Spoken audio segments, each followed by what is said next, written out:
In a small village where everyone talked at once, no one felt truly heard. Teachers spoke louder, children raised their voices.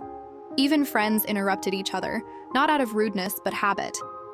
One day, a quiet child named Milo did something unusual. He stopped talking. Not because he was shy, but because he wanted to understand. When his teacher explained a lesson, Milo watched her hands, noticed where she paused, and caught the meaning behind the words. When a classmate was upset, Milo didn't rush to fix it.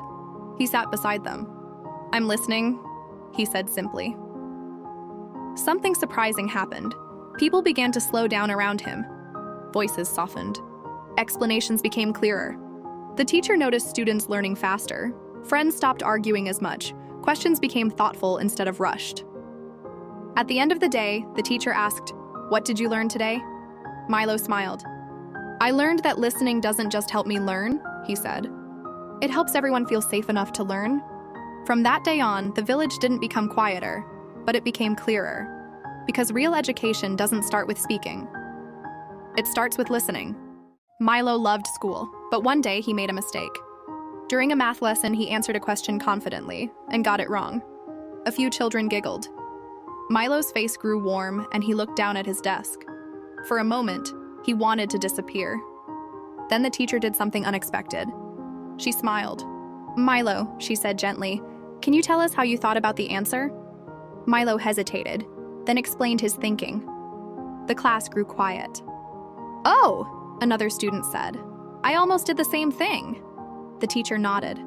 "This mistake helped us understand something important," she said. "Mistakes show us where learning begins." Milo looked up. The giggles were gone. Instead, his classmates were nodding, thinking. Later that day, Milo helped a friend who was stuck. "This part is tricky," he said kindly. "It's okay to get it wrong first." That day, Milo learned something bigger than math. A mistake is not failure, it's a step forward, wearing a different name. And from then on, the classroom felt safer. Not because everyone was right, but because everyone was learning. Milo learned something new one afternoon, not from a book, but from a moment. During group work, a classmate dropped their papers. Before anyone could help, another child laughed and said, "You're always so clumsy." The room went quiet. The papers were picked up. The laughter faded, but the words stayed.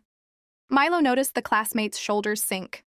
They didn't say anything, but something had changed. Later during recess, Milo sat beside them.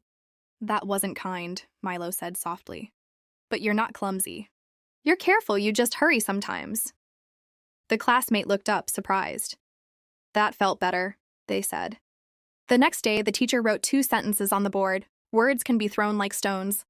Words can also be planted like seeds. She asked the class which ones they wanted to leave behind. That week, something shifted. Children paused before speaking. Some corrected themselves. Others chose kinder words instead. Milo learned something important. Words don't disappear when we say them. They stay inside people. And choosing gentle words can change how safe the world feels.